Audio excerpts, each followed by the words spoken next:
Hey, what's up guys, welcome back to the channel. In today's video I'm sharing my first impressions of Delta Force Season 2. This update is quite hefty, it's about 50 gigs on Steam, so you're going to need some pretty decent internet speed or it's going to take you a while to download it. First thing I want to touch on is my experiences with the new maps. So far I've played Knife Edge and Trainwreck. I have to say I heavily prefer Trainwreck. It's a little bit more open and manoeuvrable. I don't think either of the maps are unbelievably groundbreaking, but they're pretty decent.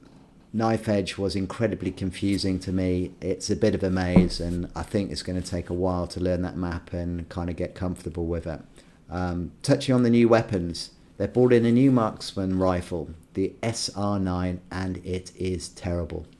There's no reason to use this weapon. It's pretty much just a worse version of another gun that's already in the game, so I wouldn't really bother unless they end up buffing it at a later stage. The same could be said for the new SMG, the QCQ71. The recoil on it is just absolutely ridiculous. I mean, unless you're hip firing at point blank range, I just wouldn't bother using this weapon. They need to buff both of these weapons, I think, for people to start using them. I didn't get to play with the new LMG, which is called the QJB21, but once I've had a chance to try it and unlock some of the attachments, I'll probably do another video on it at a later stage. They've made some big changes to the way stability works in the game. They've really buffed flinch, so if you get shot, you can notice the flinch a lot more. I think a lot of people are going to have to look at rebuilding their weapons, and I'll probably do a couple of videos on them once I find out what are the right attachments for the new guns with this new mechanic. There's a lot more camera shake as well, and stability is just nowhere near as good, as I said, mainly because of this flinch mechanic that they've introduced a lot more of. One cool thing to note is they did adjust the height of some of the cover on some of the maps in order to deal with the head glitch problem that a lot of people have been moaning about, but they didn't actually change the way the head glitch currently functions in the game, which was a little strange. They've added a new movement ability, so you can now leap in the game. You know, I'm not convinced how useful it is myself, but now, you know, if you want to storm a building and do a swan dive onto the floor, you can now do it. One good thing they have added, which I was looking forward to and was quite interested in, is the fortifications. You can now put down sandbags in some places and basically build your own cover when there isn't any or it's been destroyed in the game. There's some other things, unfortunately, that aren't welcome. The AWM can be a one-shot to the chest now. So the AWM, sorry to specify, is a one-shot sniper rifle up to 30 meters.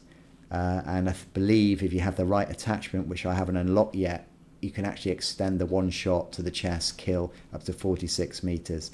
So I'm not a fan of this. I hate one shot sniper rifles. I mean, fair enough if it's a headshot, but if it's a chest shot, to me it's going to ruin the game. So we'll see. Maybe I'm wrong. We'll see how it goes. They've also added thermal scopes. I've tested them, and as far as I can see, you with the thermal scopes, you can't see through smoke, which is great because I was quite concerned about that. The new operator in the game, I was desperate to try him, but with the guy with the shield, but unfortunately he doesn't unlock till level 15 of the battle pass, so I haven't had a chance to play him yet. But from what I've seen with other people playing him, he looks pretty mean. To summarise my initial impressions in Season 2, it just seems to be a bit unfortunate that there are a lot more negatives than there are positives. They've updated the game, bringing in one-shot sniper rifles to the chest at certain distances. They've also buffed Luna, and they've buffed the flinch mechanic in the game when you get shot. New weapons that added from the ones I've tried above are really disappointing, and the thermal scopes luckily don't seem to see through smoke at the moment, which is great, so you can still get the maximum usage out of using smoke. The two new maps that I've tried so far anyway, I'm going to give them a 7 out of 10, I think, in terms of what I think. They're okay. Perhaps I should hold off judgment until I've played some of the operation modes of the game. Maybe the updates did some great things for the operation modes, but I haven't played them yet myself. But anyway, thanks for watching the video. If you enjoyed it, please give me a thumbs up and subscribe, and I'll see you in the next video.